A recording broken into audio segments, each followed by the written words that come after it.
Good morning, student. I am Anamika Mishra, your Hindi teacher, class second, Hindi first Aadhaar book. बेटा, आधार का जो आधार वाली book है, इसका सिलेबस जो है चैप्टर 9 टू 15 तक है। चैप्टर 9 से और 13 तक का आपका सिलेबस हो चुका है। चैप्टर 14 और 15 ये नेक्स्ट चैप्टर्स जो आपके रहेंगे, ये वाले चैप्टर रह गए हैं। चैप्टर 13 तक आपका वर्क कंप्लीट हो चुका है। आज हम चैप्टर 14 पढ़ेंगे। सबसे तेज कौन कहानी है ये कहानी पढ़ाएंगे आपको, और आपको समझना है चैप्टर 14 की कहानी को पढ़ना है। आइए चलिए चैप्टर 14 को पढ़ेंगे। बेटा, चैप्टर 14 है सबसे तेज कौन कौन ये कहानी है। ये कहानी पर आधारित दिया हुआ है। ये पार्ट आप सभी को कहानी तो बहुत अच्छी लगती है। ये जंगल के राजा शेर और अन्य जानवरों से संबंधित कहानी दी हुई है। आइए ध्यान से देखेंगे और पढ़ेंगे, कहानी को बहुत अच्छे से सुनेंगे।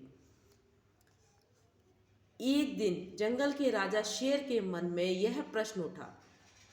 एक बार की बात है, जंगल का जो राजा है शेर, उसके मन में एक प्रश्न उठा। क्या प्रश्न उठा, आइए इस प्रश्न को जरा पढ़ते हैं कि जंगल के इन जानवरों में सबसे तेज कौन दौड़ता है। शेर के मन में एक विचार आया, एक प्रश्न उठा कि सबसे तेज जंगल में जानवर जो है, कौन सा जानवर है जो तेज दौड़ता है। उसने अपने मंत्री गीदड़ को बुलाया और कहा, मंत्री जी, हमारे मन में एक प्रश्न है, हम यह कैसे जाने कि हमारे राज्य में सबसे तेज कौन दौड़ता है। शेर ने अपने मंत्री गीदड़ को बुलाकर कहा कि हमारे मन में मंत्री जी एक प्रश्न आ रहा है कि हम कैसे जाने कि हमारे राज्य में सबसे तेज दौड़ने वाला जानवर कौन है। चलिए देखते हैं अब शेर ने क्या कहा और गीदड़ ने क्या बताया अपने महाराज को। गीदड़ बोला, महाराज, यह तय करना तो बहुत ही आसान है, हम एक दौड़ कराएंगे। गीदड़ ने महाराज को ये बताई, ये तो तय करना बहुत ही आसान है, हम एक दौड़ कराएंगे और उस दौड़ में जो प्रथम आएगा उसे सबसे तेज दौड़ने वाला जानवर सबसे तेज दौड़ने वाला माना जाएगा। जो भी जानवर सबसे तेज दौड़ेगा उस जानवर को हम सबसे तेज दौड़ने वाला मानेंगे। ये बात गीदड़ ने अपने महाराज शेर से कहा। जंगल का राजा शेर होता है और गीदड़ ने अपने महाराज शेर से ये बात कही। आइए नेक्स्ट लाइन में हम पढ़ेंगे। जंगल के राजा को यह बात बहुत पसंद आई। बस फिर क्या था, जंगल में दौड़ की तैयारियां होने लगी। बहुत सारी दौड़ें हुई। सभी जानवर धीरे धीरे दौड़ से बाहर होते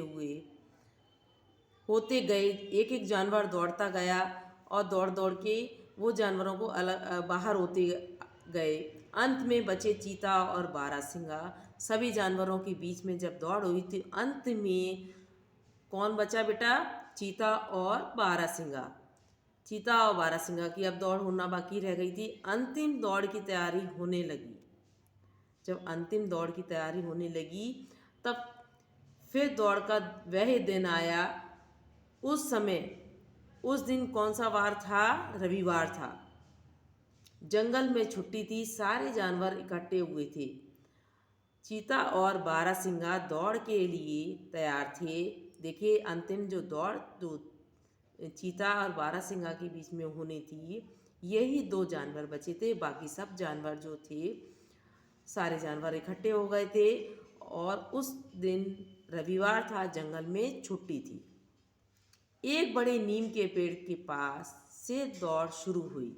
नीम के पेड़ के पास से यह दौड़ शुरू हुई। दोनों को मैदान से होकर पहाड़ी के दूसरे छोर तक दौड़ना था।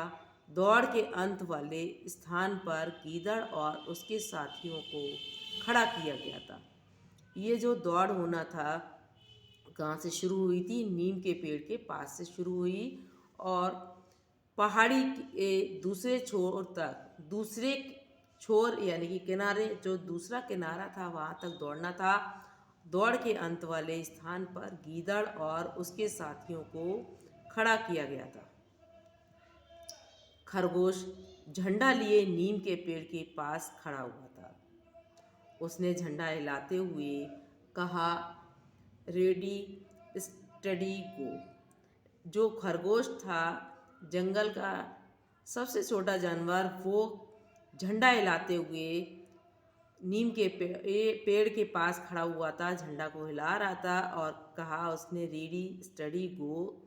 अब आगे हम लेक्चर नंबर 2 में जानेंगे कि चीता और बारहसिंगा के बीच में जो दौड़ हुई है, कौन दौड़ में जीतता है। इसके बारे में आगे लेक्चर नंबर 2 में हम पढ़ेंगे और समझेंगे इस कहानी को।